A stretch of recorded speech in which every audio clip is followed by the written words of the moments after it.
पास जाती हूँ, क्योंकि आज ख्वाजा साहब ने जो बात की है डॉक्टर साहब, वो तो बहुत वाज़ेह लफ्ज़ों में उन्होंने कहा है कि आपके जो न्यूक्लियर कैपेबिलिटी है उसके ऊपर भी कॉम्प्रोमाइज़ या सरेंडर करने की बात है, खुद मुख्तारी को भी उन्होंने कहा चैलेंज किया जा सकता है। तो ये तो बड़ी संगीन बातें हैं। क्या अपोजिशन ये रियलाइज़ कर रही है, और अगर कर रही है तो उसकी वजूहात क्या है? मिनी बजट के आने से ऐसा क्या होगा कि आपको अपना सरेंडर करना पड़ सकता है सब कुछ, स्टेट बैंक के कानून साजी के अलावा? देखिए, पहली बात तो ये है कि कोई इन्हें ये नहीं कह रहा कि आप आईएमएफ के पास ना जाएं। हम सिर्फ ये कह रहे हैं कि जब आप आईएमएफ के पास जाएं तो आप पाकिस्तानी जो गरीब लोग हैं उनका हक जो है उसके लिए लड़ाई करें, और जो निगोशिएशन करें उसमें उनकी आवाज सुनाई देनी चाहिए और भरपूर अंदाज में सुनाई देनी चाहिए। हम इनसे ये कह रहे हैं कि आईएमएफ की ऐसी निगोशिएशन ना करें कि आईएमएफ की टेबल के एक तरफ भी आईएमएफ बैठी हो और आईएमएफ की टेबल के दूसरी तरफ भी आईएमएफ बैठी हो। सही। एक साहब बहादुर जो हैं वो वॉशिंगटन में बैठे हैं, एक साहब बहादुर जो हैं वो पाकिस्तान में बैठे हैं। ठीक। दोनों का मकसद एक ही है और वो है आईएमएफ। तो वो जो अवाम की नुमाइंदगी करनी है भाई, वो कौन करेगा? पिछली दफा जब आईएमएफ के साथ इनकी निगोशिएशन हुई तो इन्होंने अपने सेक्रेटरी खजाना, जो मेरे ख्याल में उस वक्त दागा साहब थे, उनको बाहर निकाल दिया निगोशिएशन से, क्योंकि वो अवाम का मुकदमा जो है आगे बढ़ा रहे थे। तो वजीर आजम के दफ्तर से फोन आया कि इसको बाहर निकाल दो। और एक दिन पहले आए हुए आईएमएफ के जो साहब बहादुर, जो अब स्टेट बैंक के गवर्नर हैं, उनको बोलो कि वो बैठ के निगोशिएट करें। कमाल हो गई साहब, दोनों तरफ आईएमएफ बैठी हुई है। ये हम मना कर रहे हैं। पहली बात तो ये है। दूसरी बात ये है कि स्टेट बैंक जो है, हम चाहते हैं कि वो इंडिपेंडेंट रहे, लेकिन इंडिपेंडेंट पाकिस्तान में रहे, मातहत वो वाशिंगटन डीसी के ना हो। ये कह रहे हैं हम ये कह रहे हैं कि जो आप कानून लेकर आ रहे हैं जिसमें स्टेट बैंक जवाब दे नहीं रहेगा, ना हुकूमत को जवाबदेह होगा, ना आप उसको अदालत में जाके चैलेंज कर सकेंगे। यानी कमाल है। नहीं, मगर डॉक्टर साहब ये तो प्राइम मिनिस्टर ने आज भी कहा कि ये सब तो अपोजिशन की वजह से हुआ ना, इतने कर्जे अपोजिशन ने ले लिए जिसकी बुनियाद के ऊपर वो भी इस मसले के अंदर फंस गए, वरना कौन सी हुकूमत चाहती है कि वो इतने कर्जे भी ले ले और सरेंडर भी करे खुद मुख्तारी?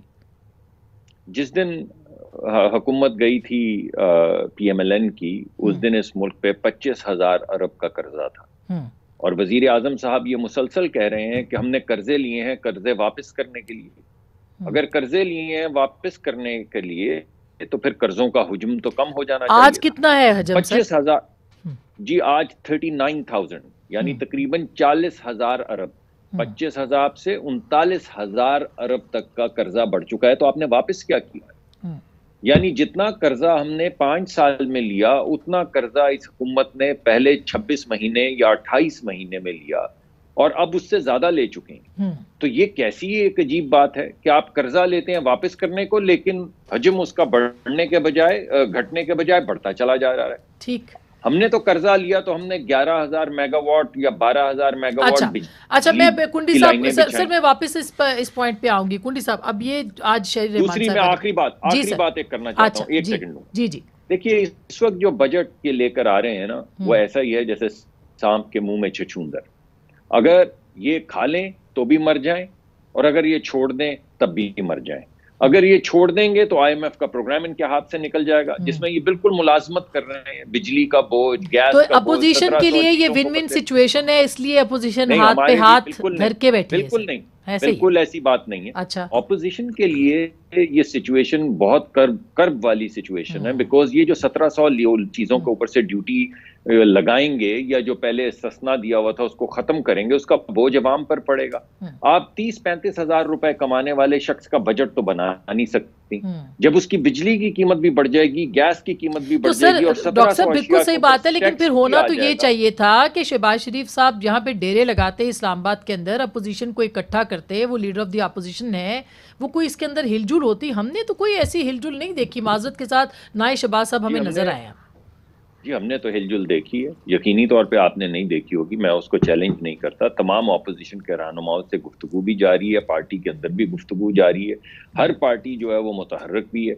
हाँ, लेकिन जिस तरह धौंस धांधली से जॉइंट सेशंस में बिल मंजूर करवाए जाते हैं, अगर उस तरीके से सिर्फ नंबर्स गेम के जरिए ये बिल मंजूर करेंगे और गरीब आदमी की गर्दन काट देंगे, तो गरीब आदमी का जनाजा सड़क पे होगा। साहब, ये गरीब आदमी के जनाजे का मतलब होता है हुकूमत का जनाजा। ठीक डॉक्टर साहब, बिल्कुल बिल्कुल